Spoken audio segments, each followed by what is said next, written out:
All right, Mr. Chair, we are ready. Okay, this is the Monday, May 3rd, 2021 meeting of the Architecture Advisory Committee of Palm Springs, called to order at 5:24 in the afternoon. Assistant Planning Director, please call roll. Member Thompson, Here. Member Walsh, Here. Member Payline. Here. Member McCoy is excused this evening. Member Lockyer, Here. Member Dozy, Here. Vice Chair Rotman, Here. and Chair Jakeway.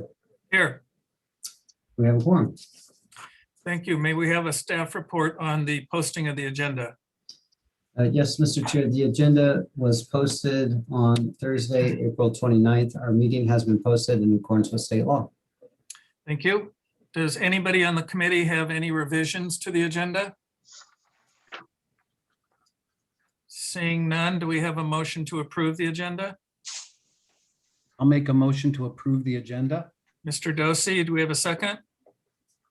Second. All in favor? Aye. Aye. Thank you.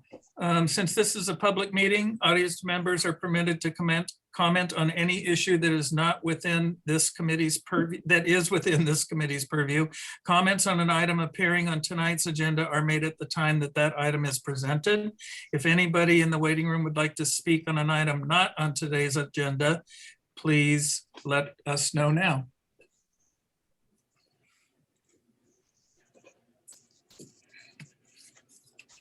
David, is that none? Here, everyone here is going to speak on an item this evening, Mr. Chair. Okay. Let's proceed to the approval of the minutes from previous meetings. We have the minutes of the April 5th, 2021 meeting. Do we have any comments, corrections, or changes on those minutes?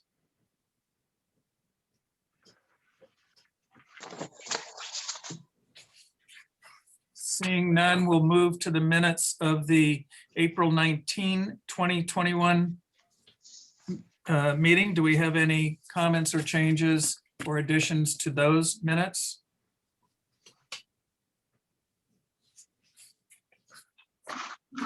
Okay, seeing none, I'd like to move to the consent calendar, which will approve both of those two sets of minutes, and will also approve item number 2, OTC Dispensary and Lounge requesting approval for one sign at 40 square feet located on the front facade of a cannabis dispensary located at 757 South Williams Road. Do we have a motion to approve the consent calendar? Mr. Chair, I'll move to approve the consent calendar and the minutes of the previous meetings. Thank you, Mr. Walsh. Do we have a second? I'll second. Second by Rotman. All in favor? Aye. Aye. Thank you. Moving to unfinished business. Item number 3, David and Patricia Marino, owners for a major architectural application proposing a 7,125 square foot single family resident and accessory structures on a 39,340 square foot hillside lot located at 1405 Rose Avenue. I know that our committee member, Sean Lockyer, is going to be recused from this item. That's right. Thank you, Sean. Do we have a staff report? Yes, thank you, Mr. Chair. As noted in your staff report, this committee heard this particular application at its March 1st meeting and had further information and review, asking for further information on the issue of the wall height, the pickleball court, some concerns about the driveway and motor court at the north end of the property. The applicant has responded to the comments and the concerns of the AAC, as well as to continue their outreach to their neighbors on some of these items. On page 2 of your staff report of the items and the work that the applicant has done since our last meeting, they have eliminated the pickleball court. They have reduced the overall height of the front concrete wall by 12 inches. They have removed the tallest southernmost concrete panel from the front wall of the home.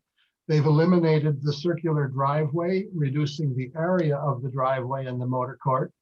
They have installed story poles on the lot to demarc the proposed wall height, and they've conducted solar and shade studies to verify that no adverse shade impact will be occurring for the properties east of the project site. I have sent out correspondence to all of you late last week about the availability of the story poles to be observed. And as I did note at that time, the story poles were put in place prior to the last set of revisions that were made on the project. So for those of you that did view the story poles, the building height is actually a foot lower than what those current poles illustrate. The other thing I want to kind of clarify is there was some discussion about building height on this project at our last meeting. Because this is a 30,000 square foot lot, which is a very large lot, the method of measuring building height is slightly different than what the committee is typically used to seeing, in which we take the height from the crown of the road or from the top of the curb plus 18, and then we start the determination of building height. When you have a property that is in excess of 30,000 square feet, the zoning code notes that the planning commission shall establish the height from the adjacent natural grade or from whatever other point the planning commission determines. I wanted to just kind of clarify that nuance as the discussion last time we met on this site was looking at it relative to top of curb, and that would not be the normal way we would do it for a lot of this size. I'm going to share my screen a minute and go over just a quick few slides here. Can you see my screen now? Now we can, yes. Yes. Okay. So as I said, this is a single family home.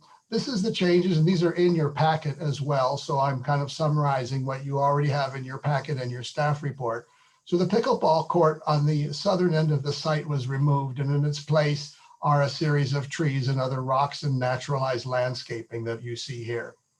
The driveway improvement. On the north end of the parcel, there was a kind of a U-shaped driveway with a dual set of curb cuts. The applicant has simplified this into a single curb cut with a little backup area here that you can see so they can head straight out into the street, and really made this a lot simpler and a lot less pavement. This is the most interesting and probably germane part of this particular project, is this question about wall height. As you can see, and as you recall from the last time I reviewed this project with you, the project has an unusual characteristic in the design, which is a large tilt-up cast on the site concrete wall. The wall will undulate and will be specially mixed in its concrete to create this undulating pattern that you see on the top image here in this rendering. And what has happened here since our last visit on this project is this last panel, which is indicated in red here, has been eliminated. Also, as you can see, the top of all of these panels has been lowered by a foot. So the wall is both less imposing and extends less to the south than what it previously did. This is the information I was sharing with you about the measurement of building height, that when you're dealing with lots greater than 30,000 square feet, we measure from the adjacent natural grade. Standard height at the front setback for any home in the R1 zone is of course 12 feet, which can rise to a max of 18 feet at a rate of 1 to 3. And this applicant did include in his application an AMM seeking an increase in building height. Building height for hillside lots, according to the AMM ordinance, can be as much as 30 feet in height if the findings can be made. In this case, they're asking for a height of approximately 20 feet at the southernmost end of that front wall. So it is within the realm of what is allowable to be requested for a hillside lot. On this side, you can see the revisions that have been made. So here on the right side of the rendering, you see this simplified motor court and a single driveway curb cut rather than two. You also can see that this last panel has been removed from the front of the building, and that these panels here have all been lowered in height by a foot. And this is simply a part of the site plan that shows that last panel being removed. This, I know it's hard to see in this particular image, but it is a composite image from your packet showing the landscape plan. And all I would wish to point out to you here is this is the area where the pickleball court had previously been proposed, and the applicant is now proposing it simply as an open landscaped area.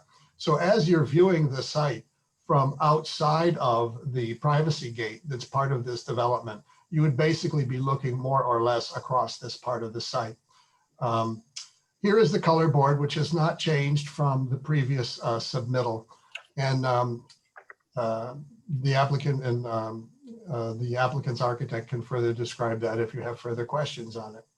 So in summary, there was additional outreach that the owner did to the neighbors. They've reduced the wall height, reduced the pickleball court, simplified the driveway, added landscape, done the shade studies, and added story poles. And we believe that the applicant has been responsive to the AAC comments, and that the changes that have made have in fact been betterments for this particular project. So we are again recommending this project is appropriate for the AAC to recommend approval to the Planning Commission. And that concludes my staff report. The applicant is in the audience and their architect is here as well to answer other questions you may have. Thank you. Thank you, Mr. Lyon. Do we have any questions from the committee to staff? Robert.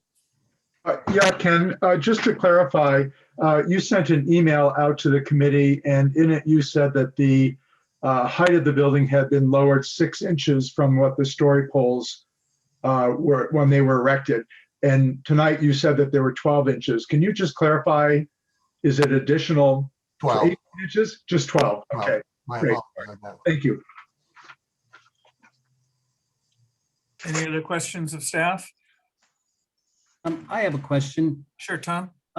Ken, at the north end of the property where they've revised the driveway from a circular driveway to a single entrance, Mhm. on the previous plan, I recall there was some grade changes over there, and it looks like this solution may have lessened the severity or needs for retaining walls towards the north. Is that correct? Generally speaking, yes. Let me share my screen with you again, and I'll illustrate those differences here. Excuse me. So this one here on the left was the previous one, and then this here on the right is the currently proposed. The grade change is not appreciably different, but what you see here is that there's a greater length within which to transition from this higher elevation down to where the driveways are. So you're not dealing with all of this retaining wall that you saw in the previous scheme, but rather you're dealing with more of a naturalized boulder strewn slope that brings you from this higher lot to the north down to the motor court. Okay. And it's difficult to see, but what is the width of that driveway now going into the property? I think it's 16 or 18 feet, and I'll have the architect clarify that for you. Okay, thank you. Mhm. Ken, could you clarify something in my package? And it's just because I can't read it the way it was printed. On page 7, the landscape plan proposed, between the gym and guest house and the pool, there's a green and dark black, but all the words in there are illegible. Can you tell me what that says? On which page are you looking at, Tom? Page 7. Which is the small page number underneath the title Landscape Plan Proposed South End. I'm at a loss. I only have 5 pages in my staff report, 4 pages. No, not your staff report, in the packet that you sent to us. Oh, I beg your pardon. Hold on.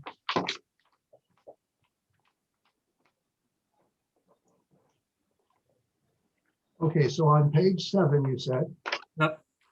Right in the middle, there's a long green and yellow item, but I can't read any of the words in there. The rectangular item? Yep. That's the bocce ball court.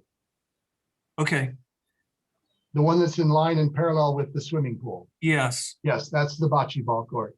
Okay. Does it say anything besides just identifying it as the bocce ball court? No. Okay. Thank you. Any other questions for staff? Okay, I know the applicant is here. Could you please give us your name and a description of the project? I know we've talked about the project before, so please highlight the revisions that you've made. Okay, Hi, I'm Nick LaFaro. I work for Studio ARD Architects, and I'll be presenting this project. So over the past 8 weeks, we've been working closely with Ken Lyon in order to address the concerns that the committee raised at our first hearing. The first concern was the pickleball court, and I know everyone kind of focused on the sound. So we did hire an acoustician, and working with them, we did figure out ways to mitigate the sound from coming off of our property. But after multiple meetings with the southern neighbors and all adjacent neighbors, the clients ultimately decided to remove the pickleball court in good faith and to be good neighbors into this new neighborhood.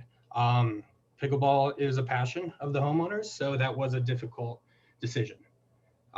We've replaced it with an orchard now. The second concern was the driveway, and we have listened to the AAC on this, and we've redesigned the driveway to a simpler, more traditional driveway. To answer your question, we show it at 22 feet wide is the driveway.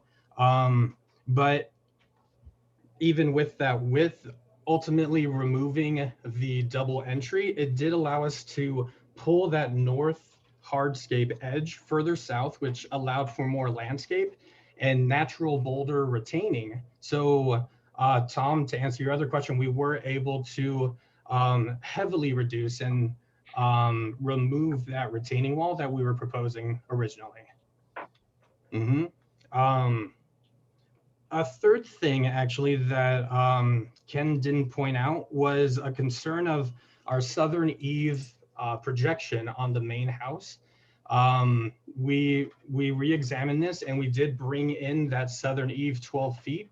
And we think that was a great architectural decision. And it also led to us looking at the HVAC closet and changing the material from stucco and reintroducing our board and batten that you see when you're looking at the front facade between and behind our undulating concrete walls. So that was one thing we did. We did listen to the AAC and bring that eave further in. The fourth concern is our front undulating concrete wall. The committee asked us to take a look at this and reducing the height. So we've spent the past 8 weeks revising this project, multiple iterations, and we think that we've made the maximum amount of compromises that we can to this wall with the goal of meeting the approval requirements while still maintaining the integrity of this major architectural feature. We've worked closely with Ken to ensure that we meet these goals, and understanding how to correctly describe and measure the height of the walls was important. So as Ken pointed out, we looked at the code, and for a single family lot that's over 30,000 square feet, the height of the walls is to be measured from adjacent natural grade. And a question was asked at our last AAC, asking for the wall's height from top of curb, which we incorrectly answered as 27 feet. So now understanding the code and through multiple steps, we've reduced the wall's height to 20 feet from adjacent natural grade at its southernmost end. So I want to be clear on that. This is a single point that this wall is 20 feet high. And this quickly reduces in appearance. And ultimately, as we head north, it's 12'8" high above natural grade. It was really important. We want this house to read as a single level house. That's difficult to do on a site that has a 32-foot difference.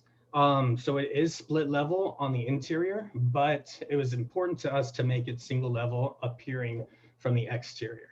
So we've taken these steps to reduce the height of the walls. We've eliminated the southernmost undulating concrete tower, completely obliterated it from the project, which brought the southern end of that concrete wall 8 feet further north.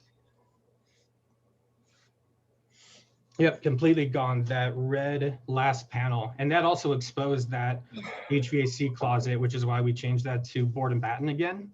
But completely obliterated, which brought our overall wall height above grade 12 inches lower. We also reduced the ceiling height of our entrance and kitchen down from 9'8" to 9'1", which got us another 7 inches. And we also reduced the overall height of these concrete walls by 12 inches. As you've seen, we've erected story poles to show the height of these concrete walls in relation to natural finish grade, but you got to know that these don't tell the appropriate story.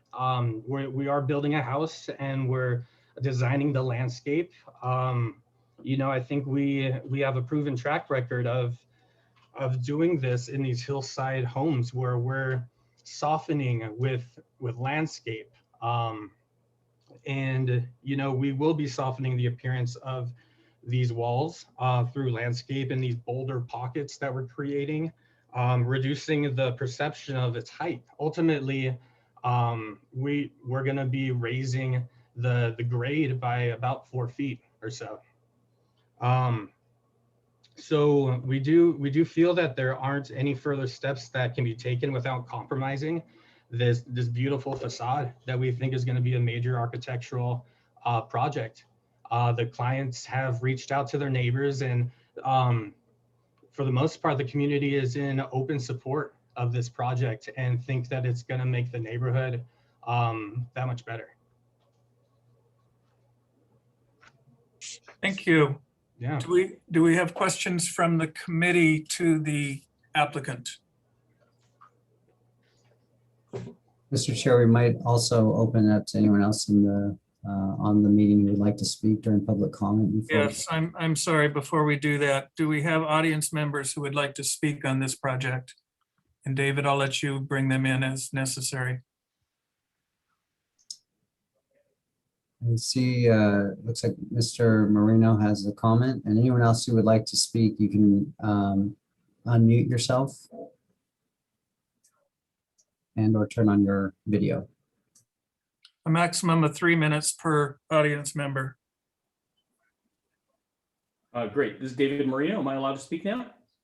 Yes, please. Yeah. So good evening. Thanks for allowing us to come back a couple minutes later and for all of your comments at the time a few months ago. We, really think we're presenting a better house. And so your comments from the time were really appreciated and taken seriously and incorporated into the design. And I think this has been a really positive process. We are sad to forego our pickleball court, but we understand it's the right thing to do for the neighborhood. And we think we've really cleaned up the presentation, and we've spent a lot of time and a lot of money over the last 2 weeks trying to get this right. I just want to reflect in the development letter of intent we had put forward to the committee that we're building a family home here. That's our goal. It's a 4-bedroom main house with 4.5 baths and a modest home office and an open living, dining, and kitchen area. But ultimately, the challenge on these sites is that they're long and narrow, and they fall about 1 foot for every 10 foot of north to south elevation. And my wife and I, while we're in our 50s, we hope to age in place and have Palm Springs and this home be our permanent home. And that we would have a single level house, but ultimately the house drops 6.5 feet in the interior from north to south. But architecturally, if you look at all the homes on the north end of Rose Avenue behind the gate, all of them appear to be, we believe, single-story homes. We've been in most of them. And so we want our home to read that same way, as if it is a single-story home. And a lot of other homes in the neighborhood have brought in fill dirt and built up the foundation, even though we've tried to cut ours into the hillside as much as possible.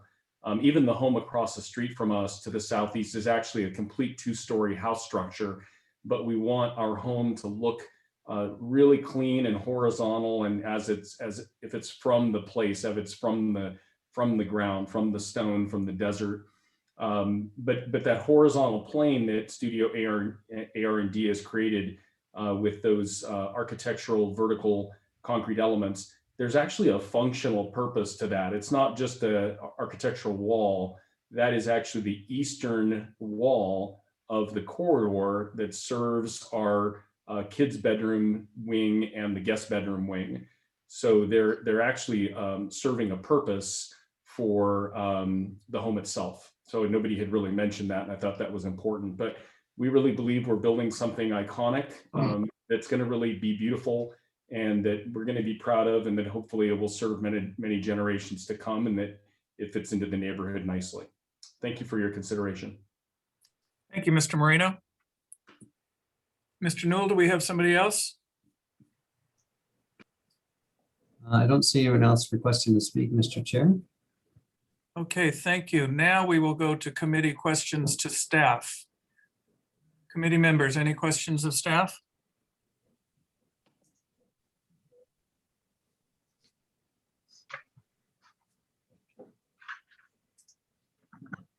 Okay, seeing none, how about committee member questions of the applicant, Mr. LaFaro? Is it LaFaro or LaFaro? That's LaFaro. Thank you. Mhm. Questions of the applicant?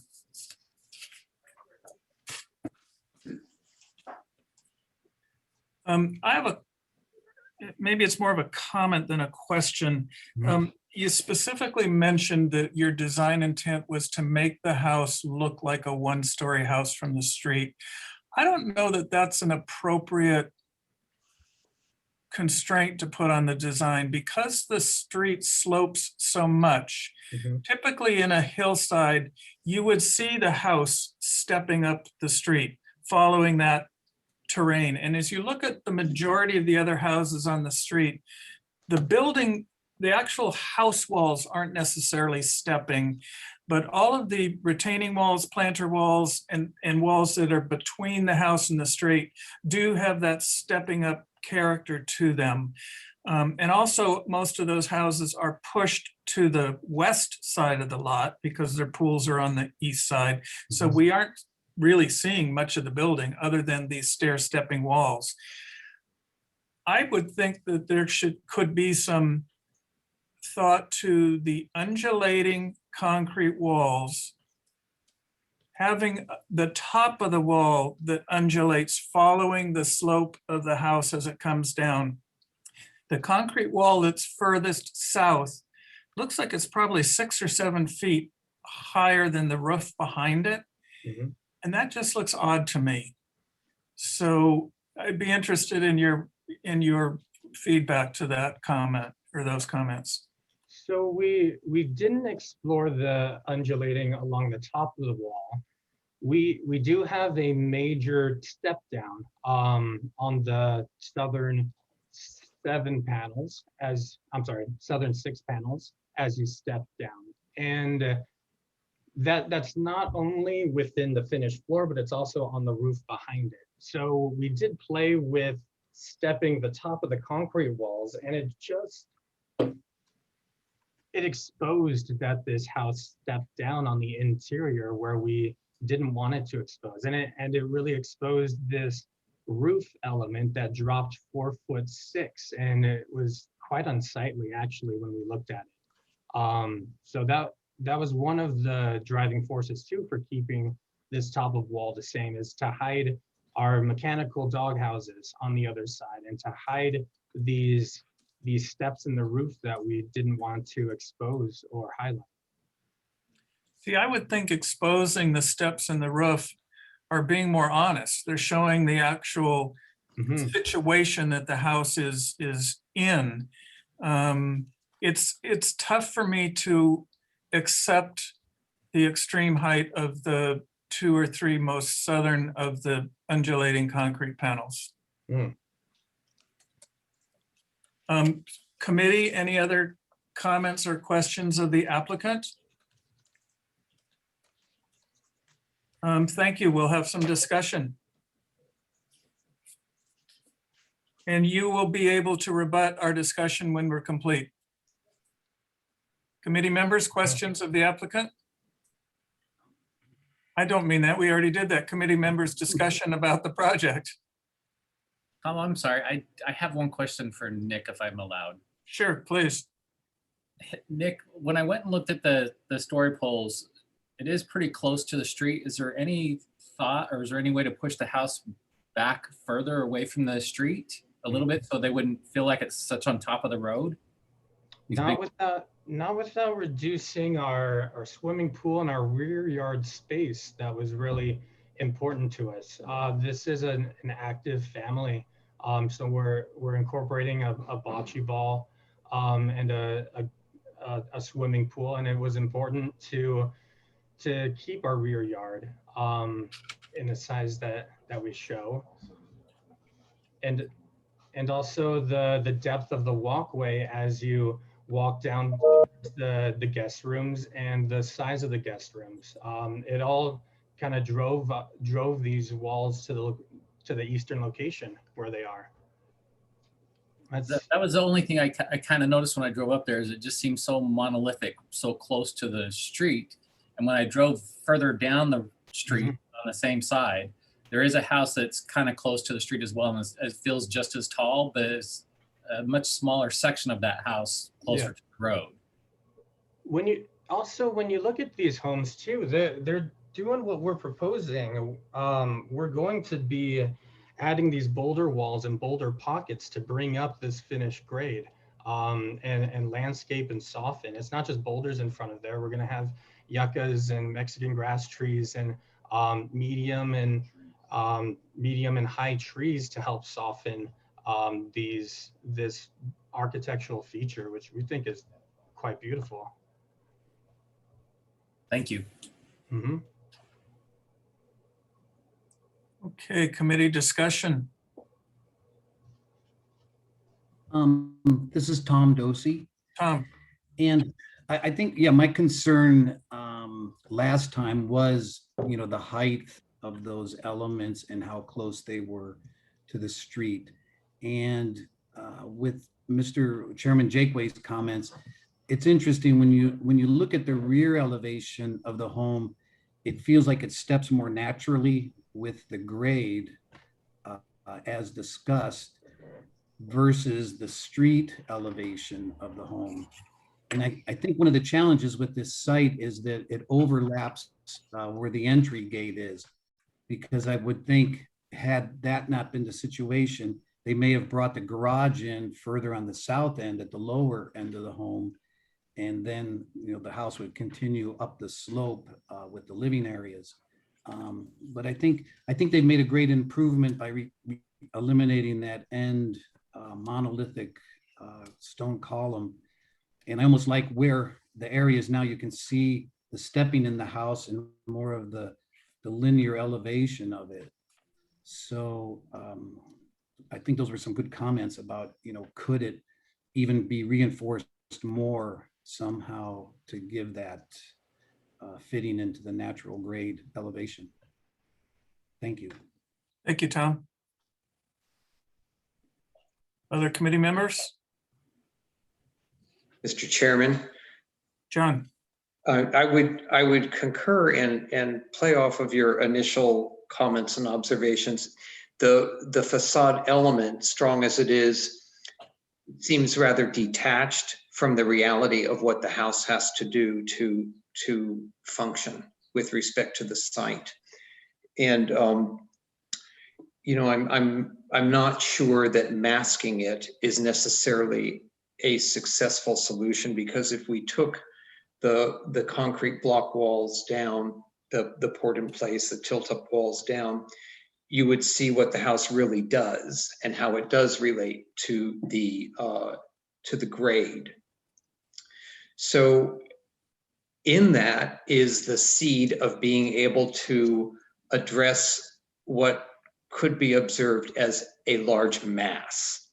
And it seems as though, sometimes the constraints that you're given and the limitations of what a site can do in that are the seeds of something that might be a little more responsive.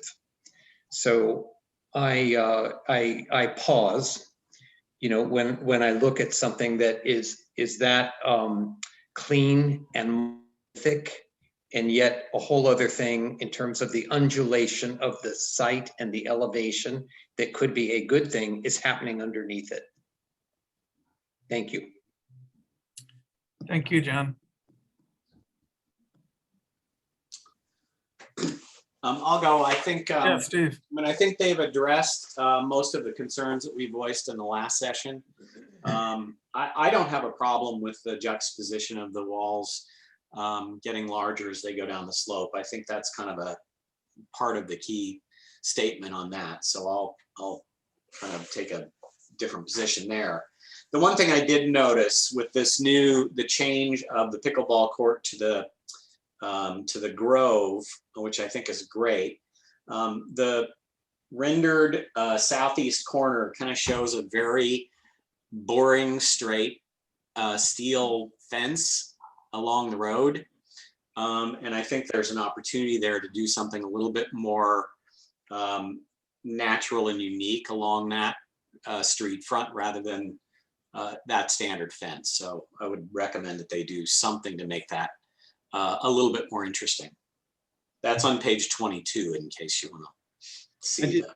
If I may, real quick, that is an HOA existing fence there, and it's a separate item, a separate project that we're actually going to be working with the HOA to revamp this entrance. It's a very dated entrance that you see here. It does nothing to speak of the architectural estates that are on the other side of this. So you'll be seeing us again with a proposal in a couple months for this entire entry into the neighborhood. And are you specifically talking about the fence to the east of the property that runs from the end of the house to the end of the property line? That's one of them. Yes. Okay. That's an existing fence. That's the one that's the most glaring. Steve, you can see that fence actually attaches to the gate structure that goes across the street. So I can totally see how working with the HOA is what's going to solve that issue. Yep, great. Okay, that's my comment. Thank you. Anybody else? Yeah, I'll weigh in. Yeah, I think I kind of agree with Member Poline.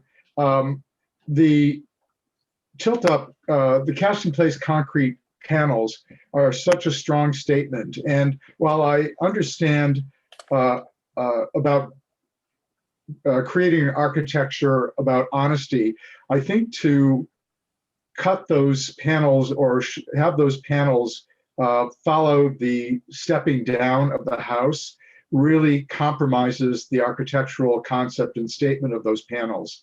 I agree, when I looked at the story poles, they do appear very close to the road, or closer than I'd like them to be to the road. But I think landscaping may help that. And I commend them on the changes that they have made, lowering the height of the foot, eliminating the pickleball court. I think was a major concession and a positive concession for the neighborhood. So I would be in support of the revised plan. Thank you. One comment I'd like to make as I'm looking at these walls that we're talking about right now on sheet number 13 of the packet that we received. I just now have paid attention to the fact of how thick those walls are.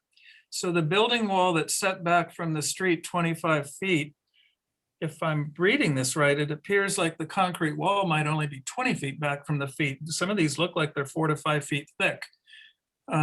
Nick, is that correct? I think this was a misrepresentation of what we're trying to do. We're gonna have a 1 foot 4.5 inch thick concrete wall that's gonna be, so grid line A is the setback. But this is a bad misrepresentation. Okay, thank you. Has any committee member not been able to make a comment that has something they would like to say? I would like to recognize that the applicant really did listen to the committee. I wasn't at the last committee meeting, so I wasn't able to make comments, but reading through those minutes. But I think it's just tremendous that the Marinos are being neighborly by removing the pickleball court. I think that just solves a whole slew of issues.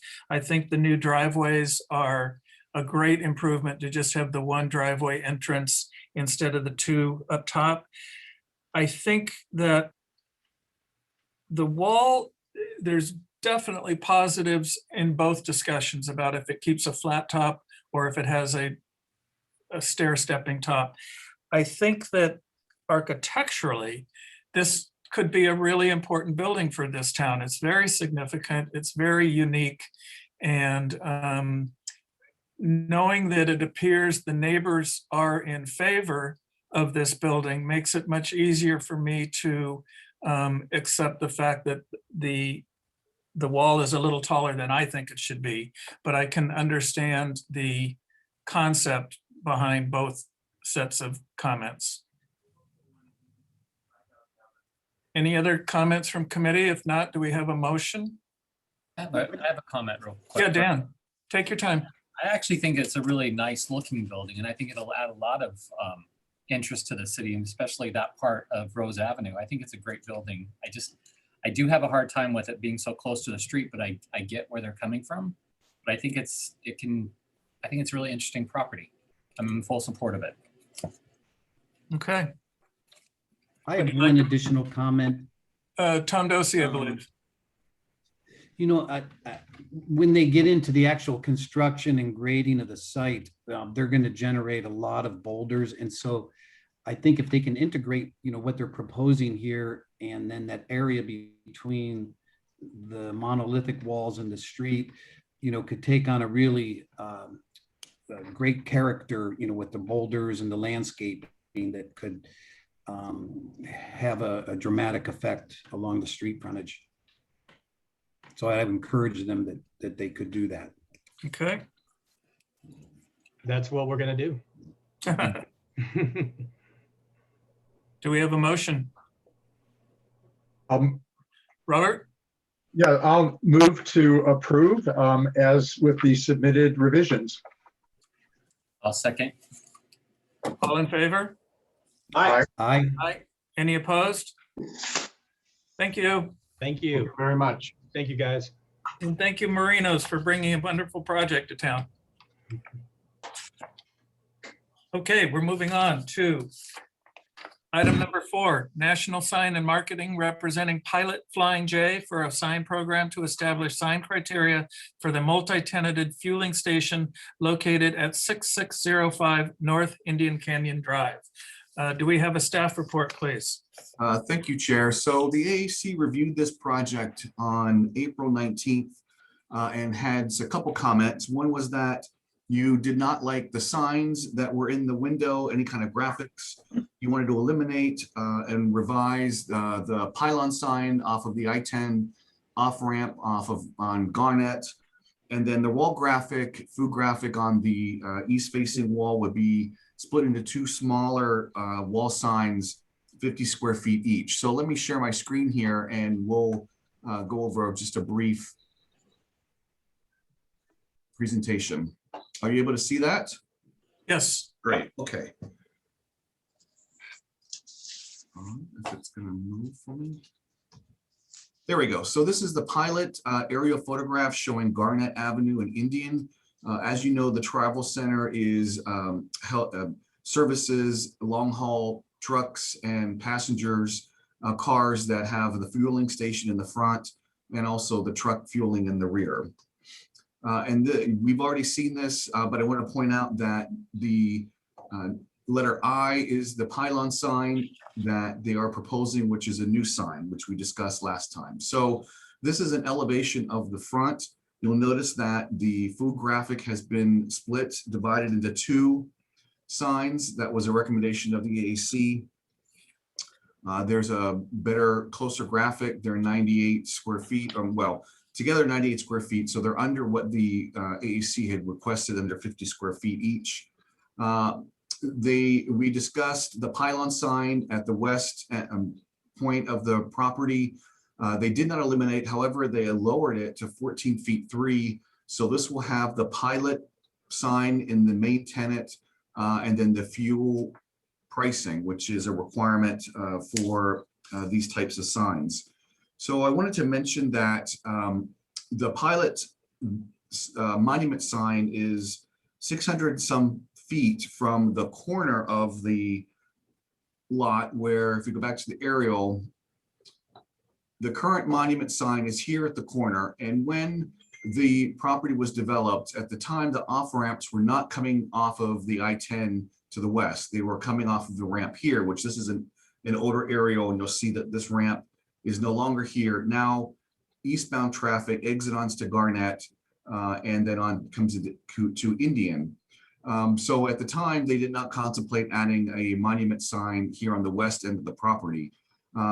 It's 620 feet across the Garnett frontage, and staff believes that by adding a sign here, a pylon sign, it will not be overcrowding or too much signage along Garnett, being that this existing sign is 600 some feet away. So looking at existing, what is there in the building currently, we've seen all these images from last time. Chair, staff supports the recommendation, and that concludes my report. And Glenn, I just want to clarify, in the package we got with this current submittal, you're only showing two signs, the food sign and the pylon sign, but we are considering all of the other signs also that we saw at the previous meeting, correct? That's correct. So this would approve all signs that were in the previous package. Staff just focused on the revisions that the AEC had made a recommendation on. Thank you. Any questions from the committee for the staff? Chair, I have a question. Yes, Robert. Glenn, do you know the property to the west of this, between their property and the off-ramp, is that privately held, or is that part of the Caltrans right-of-way? No, that is privately held. At one point, there was a hotel that was to be built there. It had entitlements for many years, but it has expired. So some sort of highway-oriented business could go in there. Okay. And then just one other thing, and maybe the applicant will answer it, but I'll ask you anyway. On the graphics in the front of the building, there's the two signs sit in a white, in the elevation that's included in the packet, sit on a white background, as opposed to what appears to be either tile or wood slatting. Do you know what that white material is? Right. The applicant is on the Zoom call and can answer that, Stephen Rosenberg. Okay, thank you. Any other questions of the staff? Okay, I hear that the applicant is here. Would you please give us your name and describe the signs that you're asking for? Good evening. My name is Steve Rosenblum, and I'm with National Sign and Marketing Corporation. I represent Pilot. Appreciate you having me back again and being able to do it so quickly. We took the comments that we received and wanted to really follow them, what we thought, hopefully exactly as to what you're looking for. Number one, we originally had a pylon sign out on Garnett Avenue. We reduced that down to a monument. We were focused on making sure the sign was obviously still visible. And the other thing is we wanted to get it up at least high enough to where it's less likely to be subject to vandalism. So we didn't want to go as high as it was, but wanted to make sure it was kind of a good height to really fit the site and communicate to that truck traffic. And I think what you'll see here is hopefully exactly what you asked for. Just the fuel brand and the fuel pricing, and no other signage on that sign. Secondly, you folks asked us to reduce the size and split up the wall art on the storefront there. And originally we were at 150 square feet with one big panel. We've now revised that to 98 square feet with two 7-foot by 7-foot panels spaced apart at 1 foot. So it still fits really well on the elevation, the way it was designed. And that was one of the comments that I think one of the commissioners made, was that wall was really designed for that. And so that's kind of what we wanted to do there. And as far as the comment regarding the white background, that's just because we're given the files by the architect. I'm sure it'll be the building finishes We just don't have the capability to add that back in from the architect. Thank you, Mr. Rosenblum. Any questions from staff for the applicant? Excuse me, any questions from the committee for the applicant?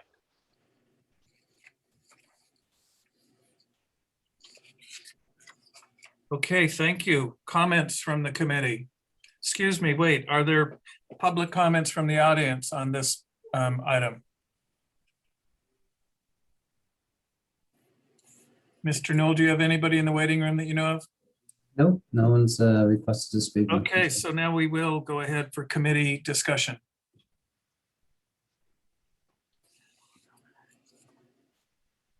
Any comments?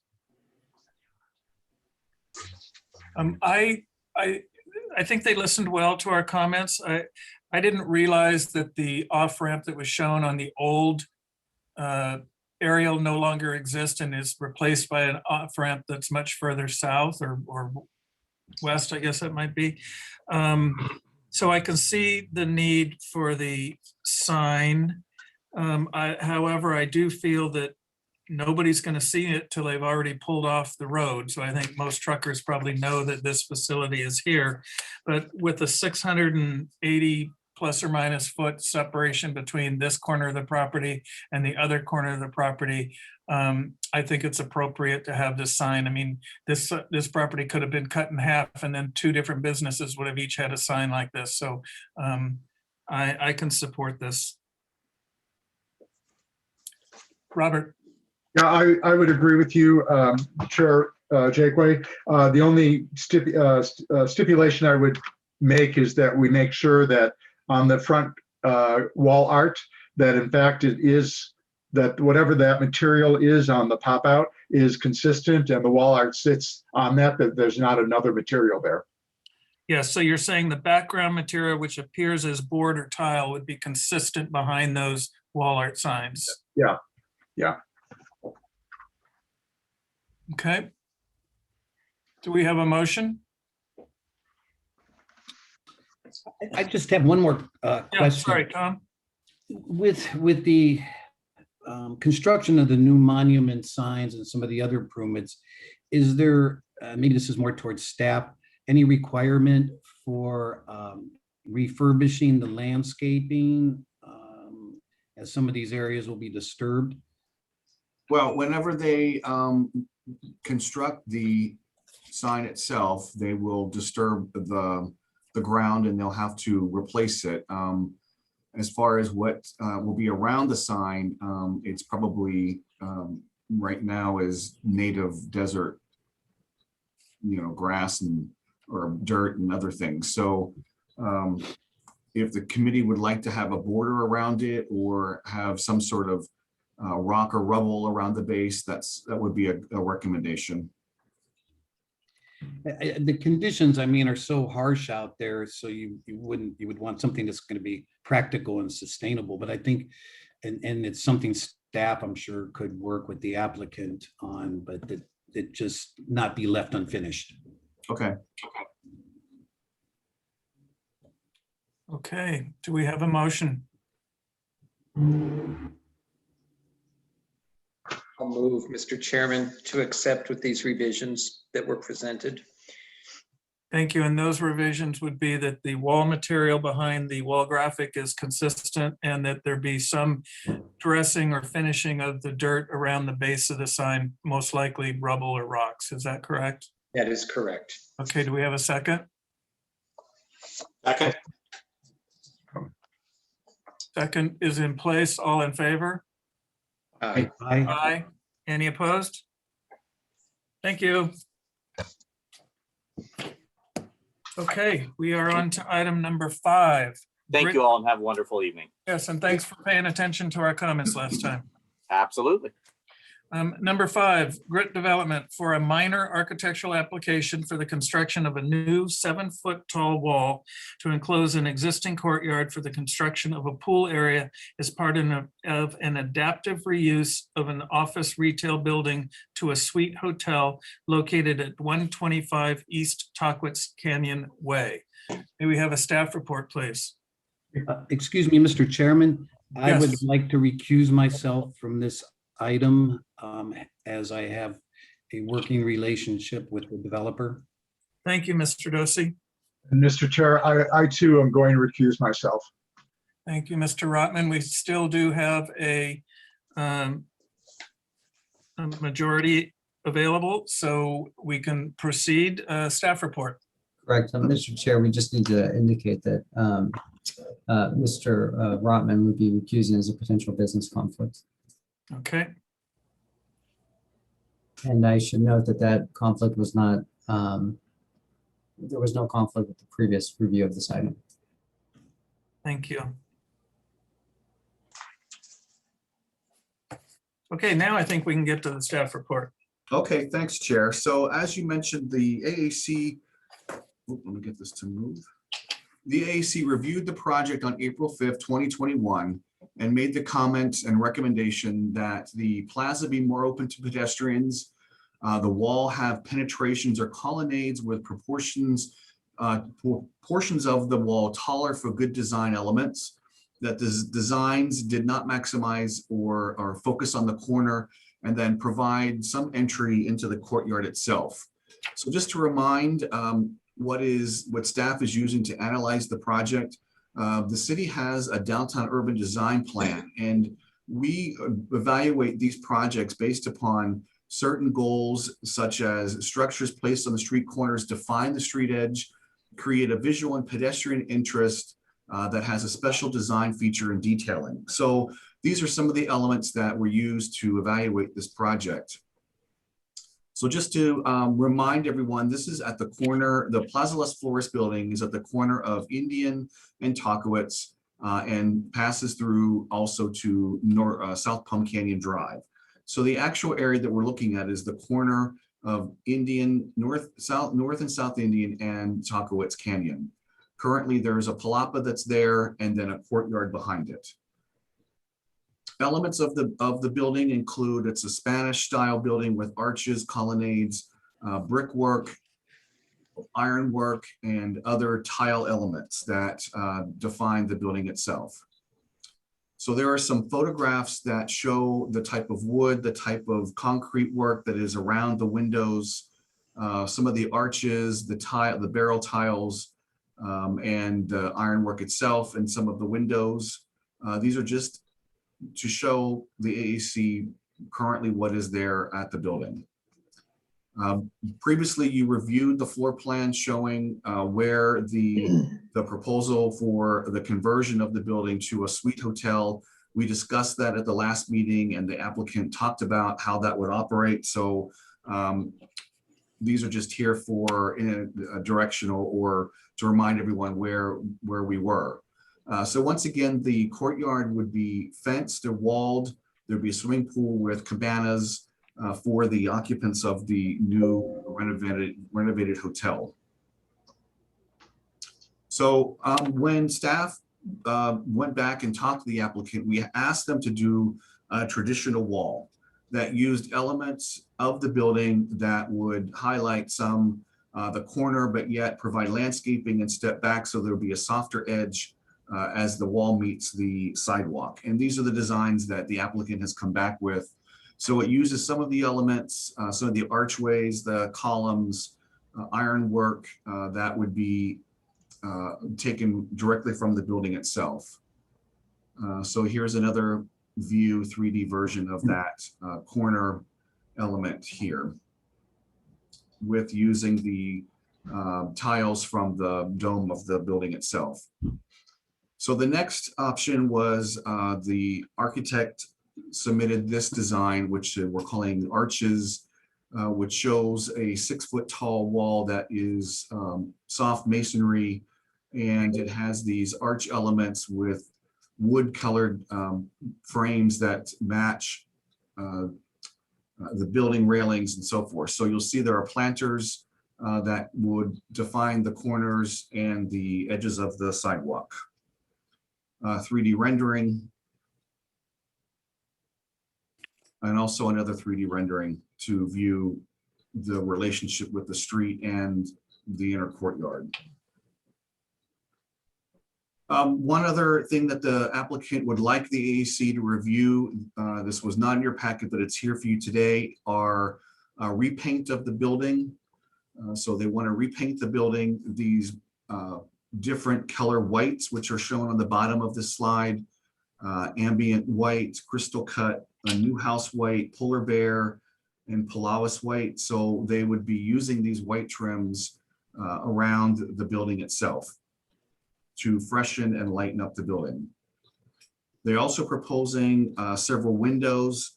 Let me point to one. This is a new window here that will be above the courtyard. It'll be consistent in design as to the other two that are there now. There'll be a new glass storefront and door inserted to match the second floor. And then a tile roof,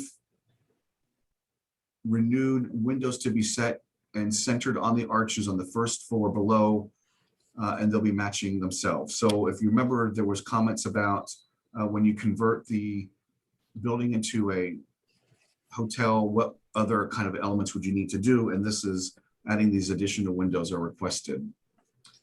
On the interior, there's an interior atrium. The picture on the left is currently what's there, and they're proposing to redo the skylights to a clear glass, and that is the design on the right. I'm sorry, opposite, left and right, there we go. So the landscape plan shows the types of plants that would be inside and along the perimeter. Staff is not sure that this is consistent with some of the drawings, but that is something that we could look at in more detail when the time comes. So our recommendation is that the wall design does not meet, it is inconsistent with the urban design guidelines. And we don't have a recommendation of approval. We do recommend approval for the repaint and the new windows. We feel that they are appropriate and will lighten and freshen up the building. And Chair, that concludes my report. The applicant is available to answer any questions. Thank you. Glenn, I have a question. When I was at the site today, I noticed on the tower, the tile has been removed and it looks like there's asbestos shingles up there now. Was that ever discussed with the planning department to remove the existing tile? You mean the pink, blue, and purple tile? No, the barrel tile. Oh. It looks like an asphalt shingle roof now, not a tile roof. Hi, sorry, I'm the architect. I can answer that question. Those aren't on. So we are proposing on this image, you can see where the clay tiles to be replaced. So those have fallen off, those clay tiles. At the moment, it's just exposed, the roof. So we're looking at trying to replace those. And that's what that image illustrates there, is them being reintroduced. Okay. Committee, any other questions for the staff?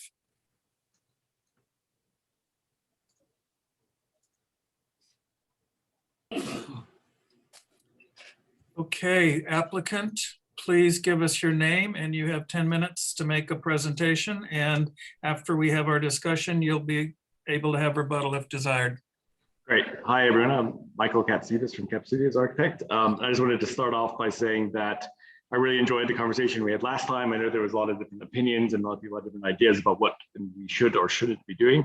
And try to take those on heart and really work towards obtaining a wall design that everyone could be happy with and work with, and that the city was happy with as well. We worked closely with Glenn trying to arrive at a design that meets the various downtown design guides. So really focusing on those comments that we received last time.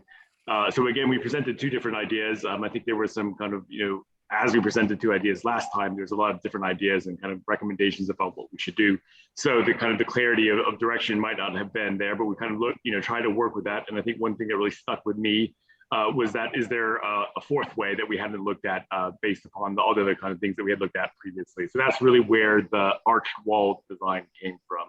And that was really trying to look at the kind of various comments about creating more visibility between the street and the pool itself on the other side of the wall. They're trying to create a visual connection between those two sides, but also picking up on elements of the building itself and really working with that in terms of kind of picking up some kind of highlights. So that's really where the arch wall design came from, was looking at the proportions of the existing arches on the building. They're kind of tall and thin with a very rounded top, obviously. And then picking up that proportion and creating quite a bold design with that we could insert these wood louvers in between to create the kind of not only the visual but also the kind of sense of space between the courtyard and the street itself. So that was really trying to create that visual relationship between the two different spaces. The wall itself is also staggered and planned again, so you have breaks in the wall, so it's not just a hard wall coming down along the sidewalk, and you get these breaks between the wall looking in and out of the spaces. We introduced the planters at the foot of the walls as well, so there is a kind of gradation between the wall itself and how that hits the sidewalk. So we introduced those planters to kind of pick that in, and there's a variety of different heights along those planters in relation to the street. There is a larger scale arch focused on the corner to kind of pick up the comments from the city about creating some kind of focus on the corner, and that was something we kind of worked with them to kind of achieve. So that was really kind of the goal between the arch wall design that we looked at to kind of create that kind of pedestrian scale as well. We also took, had conversations with myself and Glenn, had conversations about what direction we should go for the design. So we did include the kind of a traditional, I call it traditional design, but it kind of, I don't know if that's the right word, but it's kind of, a wall that references the existing building in the kind of a very obvious way. So we looked at the kind of proportions of the arches there as well. There is a colonnade up on the second floor of the building, and that kind of lends itself to a pedestrian aspect. So we looked at introducing that colonnade on both sides of the building. That also creates a kind of variety in the height of the wall. So you have the arches that peak over the top of the wall, and the columns that come down that reflect the existing columns of the building itself. We also picked up on the detailing of the wall. So there is the cornicing and the moldings and the kind of the base of the wall picks up on the existing features of the building itself. And then really try to kind of create a focal point again with a larger scale arch and picking up on the tiles of the dome on the roof. So creating kind of a pattern that reflected that as well. And so both, and then also looking at kind of, there's kind of iron lanterns that are on the building. So looking at those and picking those and placing those onto the wall itself as well to kind of create a visual break in the wall and also give it some depth. Both walls are kind of stepped off back from the sidewalk. So there is a kind of a buffer zone for planters and planter beds to occur and situate within that. I think there's also kind of the variety in the height in the arch wall as well. You get kind of some steps and breaks in that. I think one of the points also that was raised at the last meeting was this idea of, pedestrian gates or entry into the courtyard itself. So there are pedestrian gates at either end of the wall. So there's one on the far side and one on the other far side. So there are pedestrian gates that lead into the space itself from the street. And so that kind of was addressed and something that we did look at. There's also the attention inside the building. So I think there was conversations about a Spanish courtyard, that kind of feel that you get inside the building. There is intention, so inside the building itself, there's the atrium picture that you saw. That space will become a public space that will have access to the kind of the coffee space, the bar space behind that. There'll also be another retail space in the back there. So that kind of internal space of the double height atrium functions as the kind of the courtyard for the building. It's that whole arrival sequence into the building is something that will be looked at and considered. So we definitely took on board that comment about the courtyard and thought about where would be the best place to incorporate that into the design. And that was looking at that central atrium space in the middle of the building. The ideas about the paints were not to use 5 different color paints.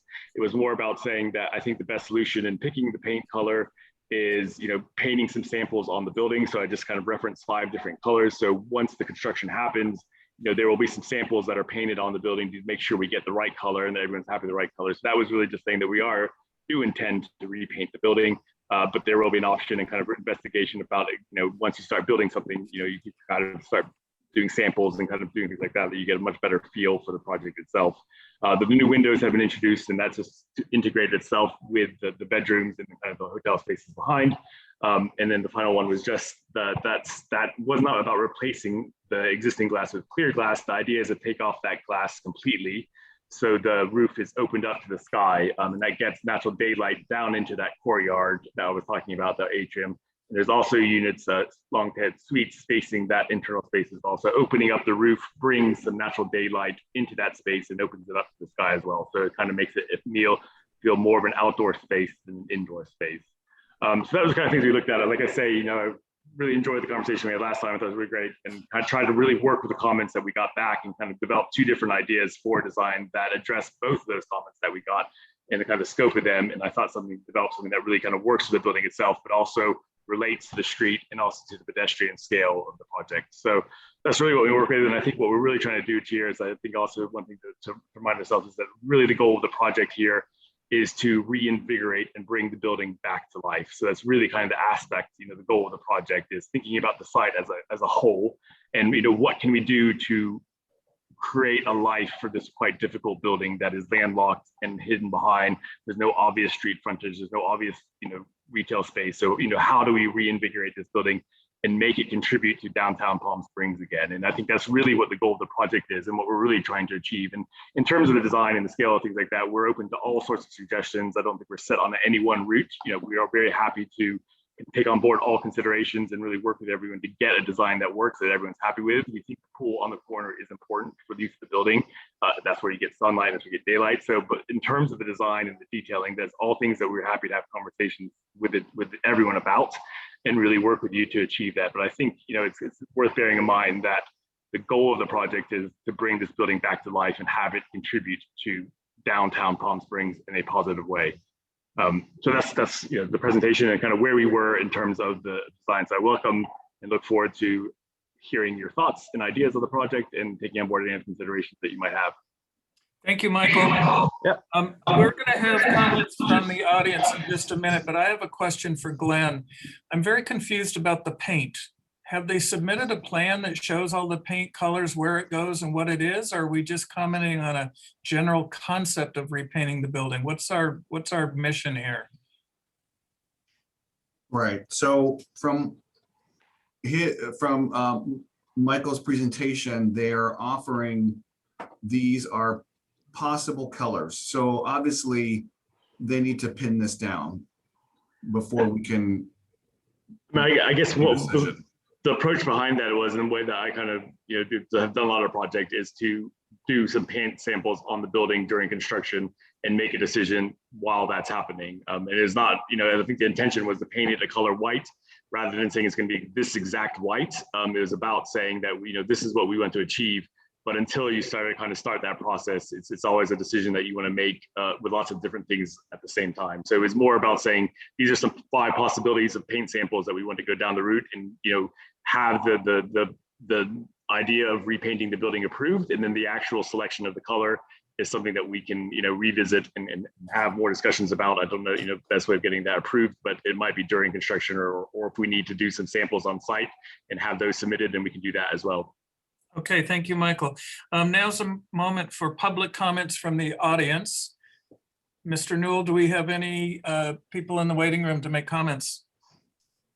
No one's contacted me directly, Mr. Chair, but if there is anyone who is on the call this evening that would like to provide public comment, please turn on your microphone and or your camera.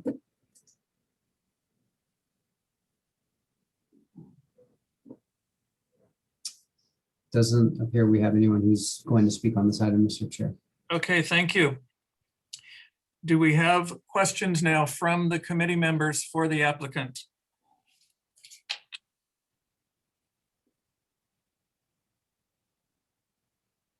Any questions for the applicant?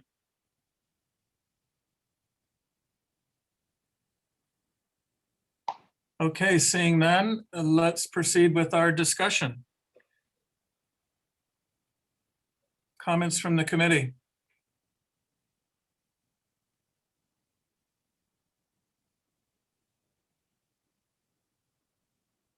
So awfully quiet committee. Well, let me just start.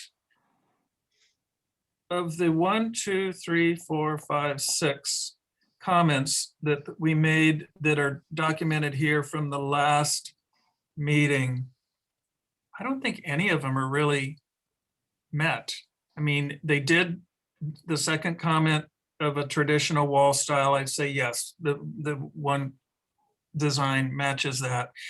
But to maximize the potential of the corner, to reduce the size of the space, to create an entry or courtyard space, to make it more open to pedestrians so that they can see the entry to the hotel, have penetrations in the wall.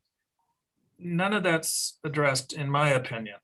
So at this point, I can't see a reason for me to support this application. Do we have other comments from committee members?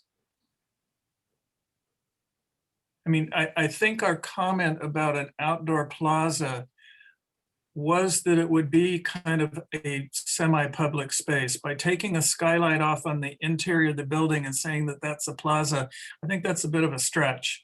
And I think what we're looking for is that this corner softens the entire project to both Indian Avenue and Tockwitz and gives this project a more friendly approach to the city. By putting up the wall, I think it's doing the opposite. I think it's walling off the one nice part of the current project that pedestrians and people in the city can relate to, and making it a private place and just turning it all off from the public.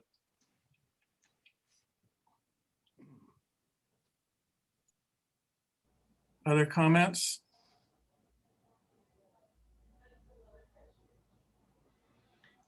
I wrestle with it a little bit. Sean, yes, thank you. Yeah.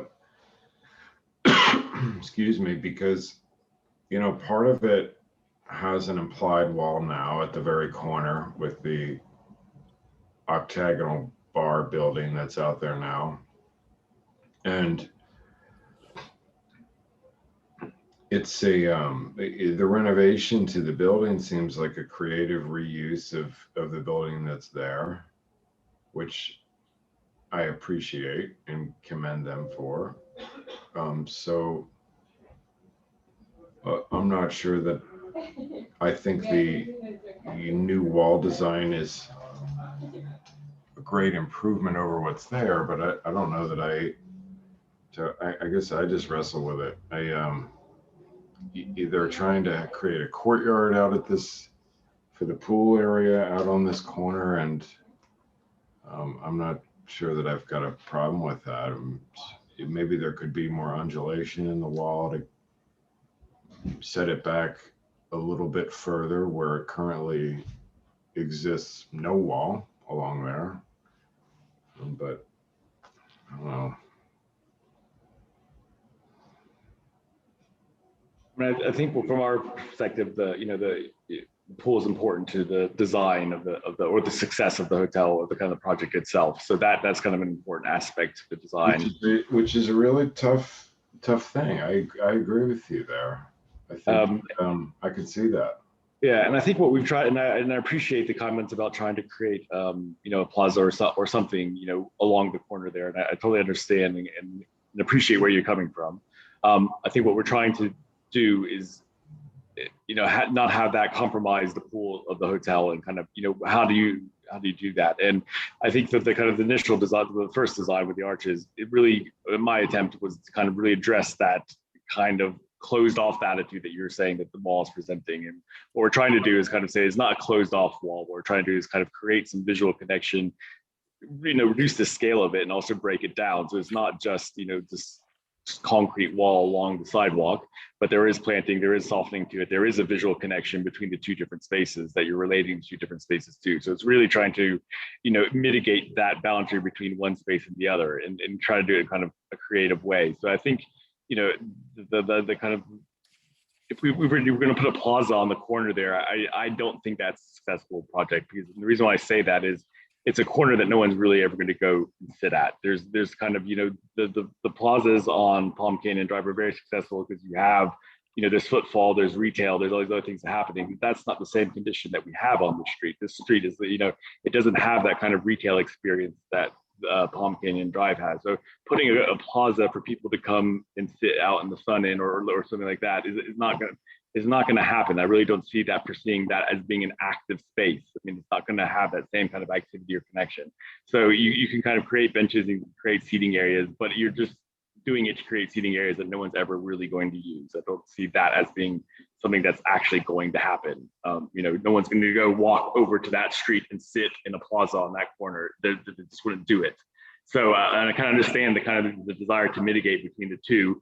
And that's why the visual connections, or the kind of not making it feel oppressive, the wall design became very important. And that was the goal of it, thinking about, how do we make space of this corner thing and have it be contributing to something. I mean, I think putting a plaza in the corner is not going to contribute to anything from an urban sense.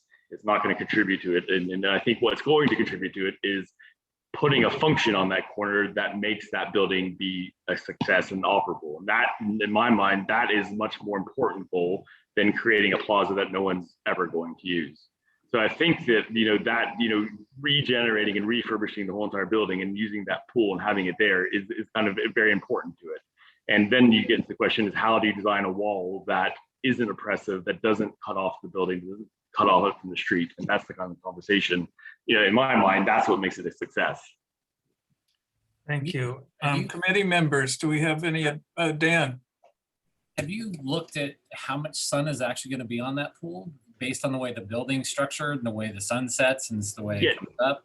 It doesn't seem like it's going to get a lot of sun.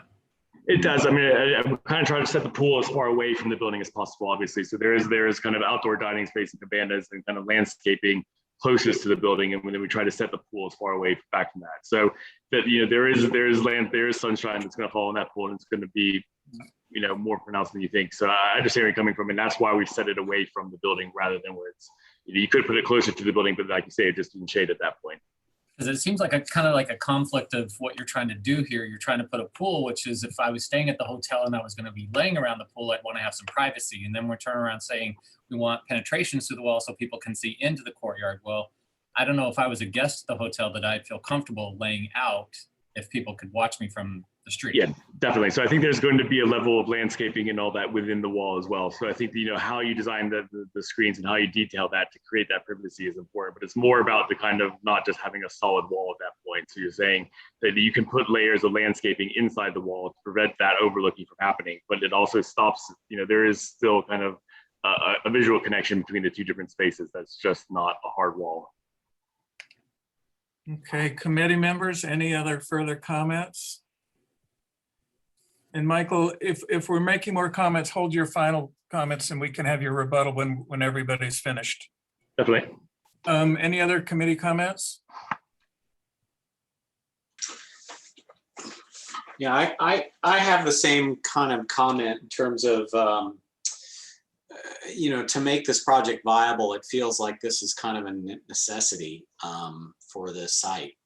And so I think, it is, while it doesn't, I agree that, just making a public courtyard there adjacent to a building without any function, it wouldn't be successful as well. So, I think it's kind of making the best of the site and what they have to deal with, in my opinion. Thank you. Any other comments? Robert, did you have anything to ask or say?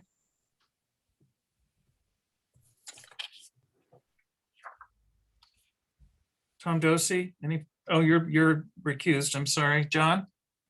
Yeah, I just, this has a root disconnection between the election to go ahead and use that space for a pool and the fact of where it is at that intersection. And it's kind of, it's too bad, because I think that it doesn't do the city a good service in terms of the goals of the downtown plan and the animation and activity that happens on that street, as well as it feels very forced to have a pool there.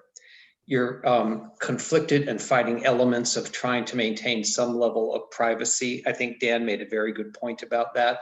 Patrons of the hotel who use the pool and want to sit out there, it's just kind of a conflict. And yeah, it's just, this does not seem like a wise decision. I'm sorry. Well, playing on what you've just said, John, and what Sean said. What Sean said, I totally agree with. To do a reuse of this basically unused building is important for this town. I think to get something in there to make that a vibrant part of the downtown is great.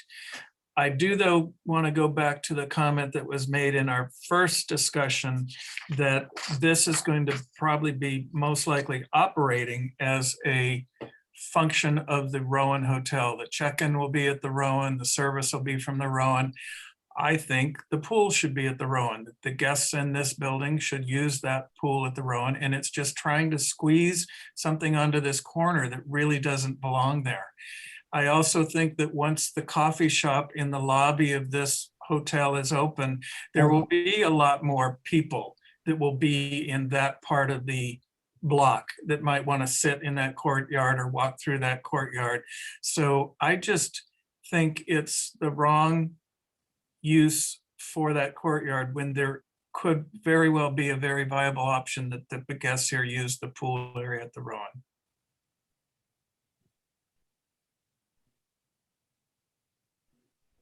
Any other committee comments?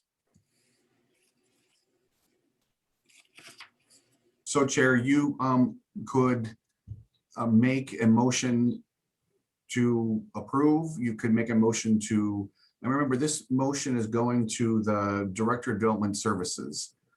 It's a staff level, the director's decision. So whatever you recommend would go to him to make a decision, and then whatever that decision is, the applicant could appeal it to the planning commission. So to be clear, because this is our second review of this project, we need to make a motion. We can't make a continuance. So we either approve or deny. If we deny, the applicant has the ability to appeal that to the planning commission. Or if we approve, the planning director can implement any conditions that we might have. Right. So your recommendation will go to the planning, the development, Director of Development Services, and he'll make the decision. And that decision could be appealable to the planning commission. Now, we don't really have anything documented about the paint colors.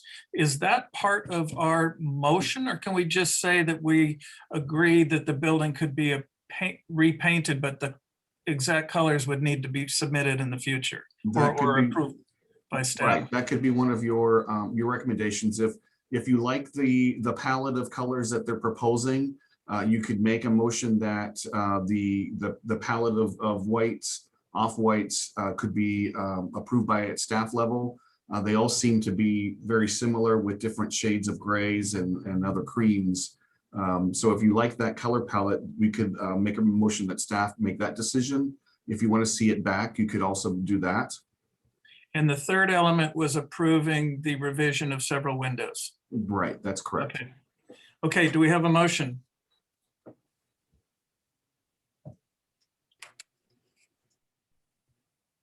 Okay, I'll take a stab at it. Sure. I make a motion to deny the wall, but to go ahead and approve the palette of the paint colors and an addition of the windows. Do we have a second? Second. Second from Mr. Walsh. All in favor? Aye. Aye. Any opposed? Okay, thank you. Committee, 7 o'clock. Do we have the grit to continue straight through, or do you want a 5-minute break? 5. 5 it is. It's 7 o'clock now. We'll be back here at 7:05.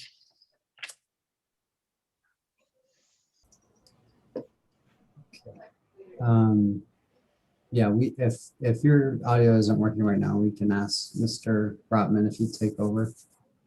He's available or ready to.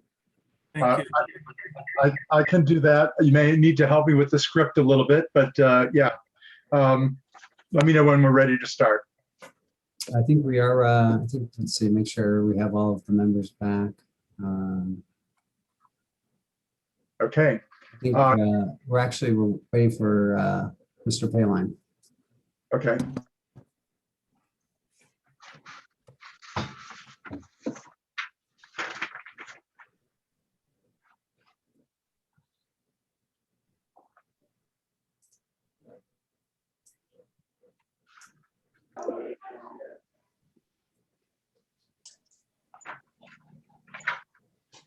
I'm here. My screen is just tiny. Oh, there we go. All right. There we go. I'm back. Back. All right, Mr. Rotman. Hey, it is 7:08 and we are continuing with the Architecture Advisory Committee meeting of May 3rd, 2021. Item number 6, DTPSB3 LLC requesting review of a proposed ground floor activation plan associated with an approved major architectural application to construct a 6-story, 73,300 square foot mixed-use building with 45 for-sale residences and ground floor commercial located on Block B1 of downtown Palm Springs Pacific Plan at the northeast corner of Bellardo and Museum Way, 200 North Bellardo Road. May we have a report? Excuse me, Mr. Chairman. I would like to request to recuse myself from this item as I have a working relationship with the developer. Thank you, Member Dozy. Okay. Vice Chair Rotman, Chair Jakeway, and committee members, can you see the full screen of my presentation, or are you getting the black frame around it? I can see it. We can see the screen. Okay. So this item was reviewed previously back in October last year at the AAC. The AAC recommended denial of this project initially. It has changed since your reviews of this item.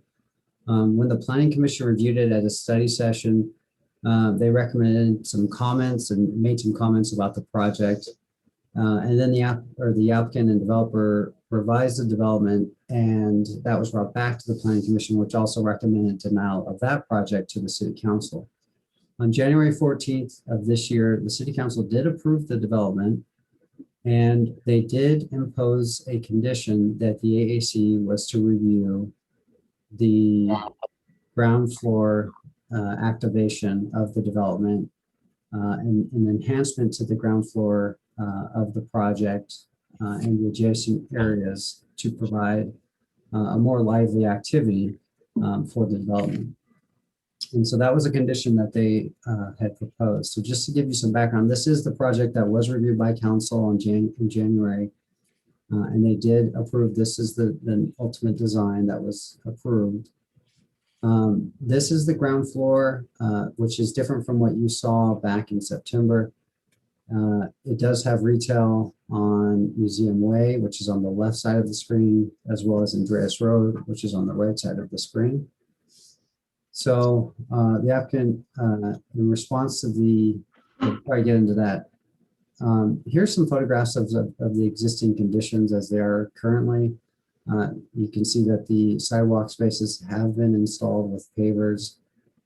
They have the site lighting installed.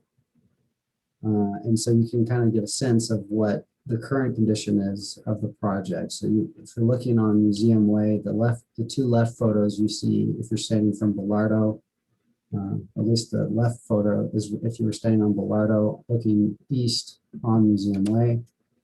And the middle photo is if you were standing on Market Street or just east of Market Street, looking west down Museum Way towards the Art Museum. On the right side here, if you're looking kind of near that same location at the corner of Market Street and Museum Way, this is looking north towards the emergency access road. It is a closed pedestrian walkway, but in the event there was an emergency, they would remove the two posts there to gain access to any service calls that may occur. Some other photos of the project you see here on Bellardo Road, standing off of Andreas Road, looking south on the right side here. And then if you're standing on Museum Way, looking north on the left side of the screen is the photo of what you see down Bellardo. So in response to the City Council's requirement that they provide some ground floor activation, the applicant has proposed what you see here on the screen. They're providing a number of amenities that are shown in red text on the screen. They're proposing utilities for vendors on the Gallardo Road side of the project. So I'll show some examples of what they kind of think, what their vision is for that in the next slide. And then as well on Gallardo, they're proposing some of the cube seating, the cube block seats that you see elsewhere in the project, particularly along Palm Canyon, as well as in the Paseo leading from Tockwitz and Palm Canyon up to Museum Way. On Gallardo Road, they're proposing to install an art pedestal with lighting for an art piece along that street frontage. And then on Market Street, which is some of the initial photos I showed you, they're proposing some strand lighting between those two buildings here. You can see in the kind of the yellowish lines above Market Street, as well as replacing the existing trees that are on Market Street with new blue palm trees that are, what you see kind of down at the Paseo from Tockwitz and Palm Canyon. So it would be a continuous theme of that plant design along the Paseo spaces between the buildings. So it would mimic that design. You also see some of these other strand lighting, some of the strand lights integrated with the other spaces in the project. So that would also kind of carry forward that design theme through Market Street with this new lighting. They're also showing some changes to the sidewalk space on Museum Way. There is currently concrete, as you probably saw in the photograph. So that would be replaced. They replaced that concrete to create a continuation of the pedestrian concrete along the sidewalk there. So that is another change that they're looking at doing. And of course, there's some potential for tables and seats on both sides of that Paseo, just depending on the tenant that occupies those spaces. So I'm going through, let's see. Okay. So here are some photograph depictions of what the kind of theme would be to enhance the pedestrian experience of the building. There's a kind of some vending newsstands and vending setups that they're looking at putting out along Gallardo Road. You see those in the pictures on the top left, top right, and bottom left. The cube seating is here on the left side in the middle, and then the lighting theme or kind of example is shown on the middle right. And then again, just some kind of, you see the vignette here on the top left and top right and middle right here of what they're thinking about with the proposed enhancements to the pedestrian experience of the building. And these are just really enlargements of those vignettes.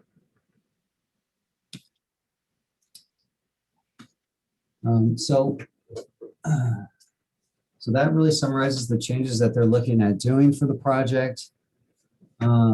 Staff would recommend that whatever lighting is installed, the strand lighting, the final details of that be submitted for review and approval before that is integrated or ultimately integrated into the project, just so it doesn't appear as an after the fact add-on. It should be an integral part of the overall design.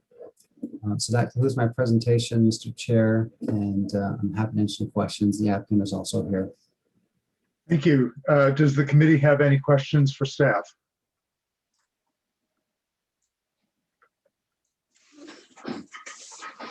I have a question. So if you go back to the site plan, and maybe the applicant will answer this, but maybe you know, David, there's a large red rectangle over on the Gallardo side. Do you know what that is, what that indicates? It's, yeah, right there.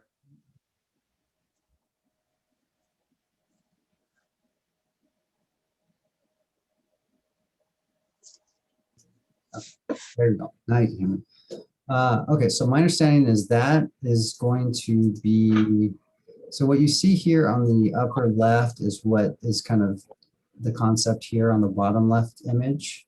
Then here on the top left image, or on this side here, is kind of what they're considering for this location. And if I'm incorrect, I'm sure the applicant will let us know, but that's my understanding. Okay, great, thank you.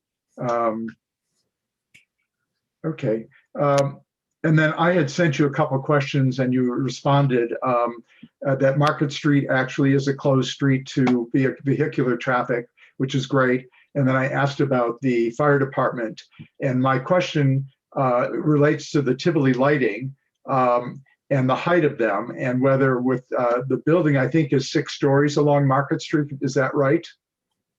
Yes. And so I was just wondering if the fire department with their ladder trucks would have an issue with the Tivoli lights that span across Market Street. We did send this to the fire plans reviewer for their comment. Their initial concern was that it just needed to meet the minimum clearance, which was it's 13 foot 6 inches above grade. But in terms of accessibility to the building, they didn't have any concern with that.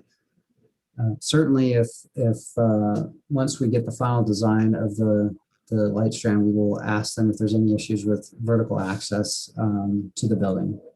Okay, thank you very much. Does anyone else in the committee have questions? And I've lost sight of you, so speak up if you do. There you go. Anybody else that has questions? If not, we'll go to presentation by the applicant. You have 10 minutes and rebuttal after comments are made, if you so desire. Please state your name.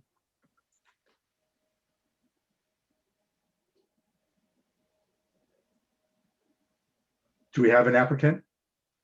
Can you hear me? Yes. Okay, thank you. My name is Emily Hemphill. I am the Land Use Counsel for Grit Development. And I just wanted to say a couple of words at the beginning, because this is coming to the AAC procedurally in a slightly different way than what you normally look at. The project has been approved by the council with the specific proviso that we come back to you with a specific charge to make sure that we can energize the ground floor as much as possible. One of the caveats to that was brought up by Mayor Pro Tem Middleton was that he did not want any reduction in the number of residential units on the ground floor. So within the context of that limitation, the architects have come up with some ideas, and and they'll be coming on next to chat with you about those. But one of the other reasons the council wanted it to come back is that there had been some changes to the ground floor since the AAC had last seen the project. So we just wanted to focus on the fact that we've got a very specific charge here. It's how do we energize the ground floor? And then I'll let the architects go ahead and talk about how they see the changes they've made responding to that need to energize the area. Thank you. Hi, my name is Bob Luther. I represent Dosi & Associates. We're working with the developer and the architectural team to do this ground level design plan. So as mentioned, one of the key features are these vendor kiosks. The developer wants to promote creating that active frontage between this building and the future park. As part of that, the developer wants to provide power outlets, security, but not necessarily a fixed kiosk system. That would be something that would be brought in by outside vendors. So they want to provide the opportunity so that it can be seasonal, it can be specific to events that are happening at the park or within town, but not a permanently fixed type of kiosk. So it would be mobile carts that could come in. It would be like the newsstand that was shown. It could be small food vendors or craft vendors that could change with the times and not be something that's so static and fixed. And then the Tivoli lighting, as mentioned, We're working with lighting manufacturers to figure out the heights of that and how that integrates with the existing lighting. It has eyelets and plugs already established, so establishing that height is something that we're actively working on right now.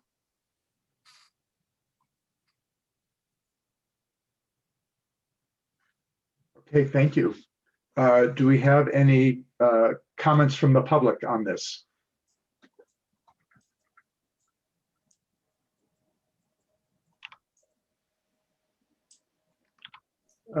David, as you know, no? Okay. Doesn't appear to be.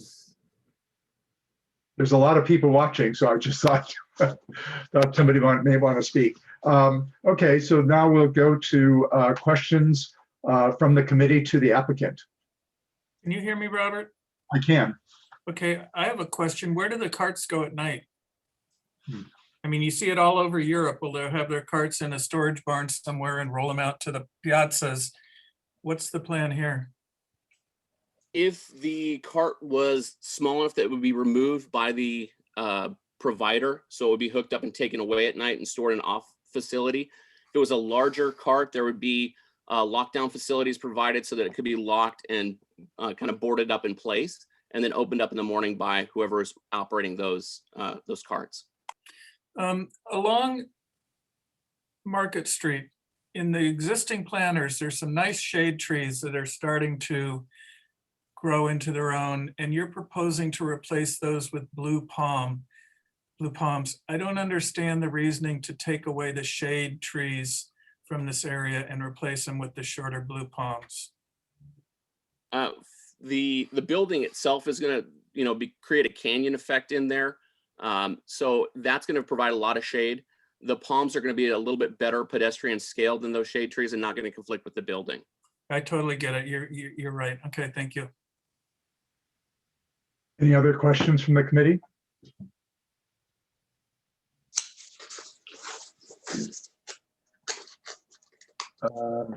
Okay. All right, I guess that's it. So let's have committee comments.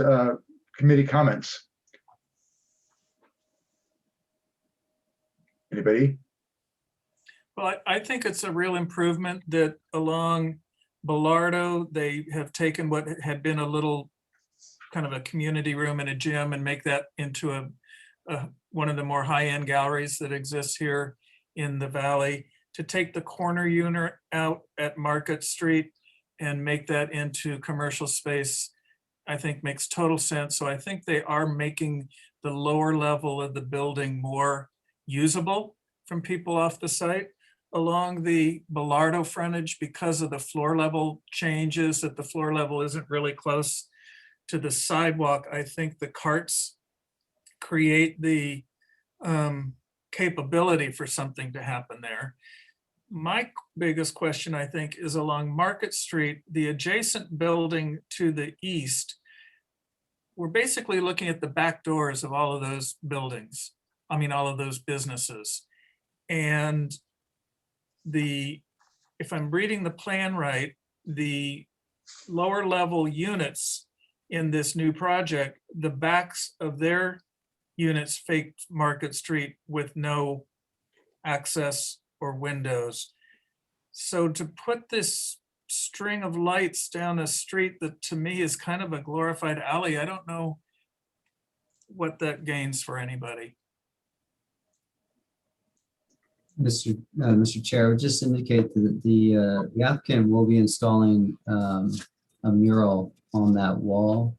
So I'm not sure if they have any other comments about it, but it's not going to be just a blank wall. They intend to have that as an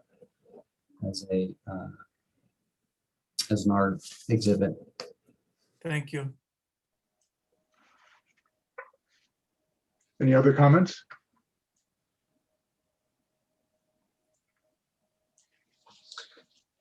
All right, well, I just, maybe this is back to the applicant. I see that you're enhancing the paving at Market Street along Museum Way. Have you thought about doing the same thing at the other end at Andreas Road? And that way, it really sort of creates an enclosure for Market Street. And it's just an idea, because that also is bollard, I assume. And if you really want to create this as an event space or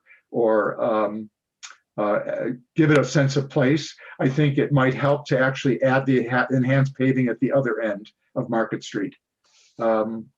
Is that something you might be open to? We would certainly entertain that and look at the idea of capping that off with matching bollards and matching paving. Okay. And then I've already expressed a little concern. I like the idea of the Tivoli lights. I like the idea that you kind of create a sense of place along Market Street because as Chairman Jakeway stated, I mean, it needs some activation and it might be a place for special events. I do have concerns, and that will get worked out through the permit process, whether the Tivoli lights actually could be achieved with the fire department and their ladder requirement, because you are 6 stories along there. Hey, Robert, I have a comment. This is Dan. Yes. I was just kind of wondering, with the vendor carts, why not place some down Market Street? Because you're putting tables kind of like Tom had said, but they're up against backs of buildings that are kind of closed off. So if you're going to try to get people to come this way, I think that some vendor carts down that street with those lights would be a good idea. It seems kind of odd that they're way off on the corner on Bellardo, which kind of makes more sense to have them on Market Street to me. Yeah, I wonder, well, the building to the east is existing, and I don't know whether they have the utilities available, but that side looks like it has more space for carts, but it may be that they could add the utilities on the on this project side, and maybe they could, bring some carts in at some future time. We could certainly look at that. The one fear that we had is that the building to the east potentially has restaurants or competitive businesses. And so we don't want to upset our neighbors by, trying to take over and promote that there. If it's something that, we just need to put the utilities there for possible expansion, again, that's something that we could look at. But really, this was something to energize Bellardo across from the park and create that energy on the front of our building. We feel like the energy is already there for Market Street, but enhancing that or getting the possibility of enhancement of that by adding utilities could be a very good idea. Mr. Chair, the only thing that I would need to verify is that if that's an emergency personnel access line, I don't know that they could have any type of vendor, even if it's a temporary movable vendor in that 20-foot area where there's an access way. David, is that in the actual street itself, or yes? Okay. Okay. Any other comments?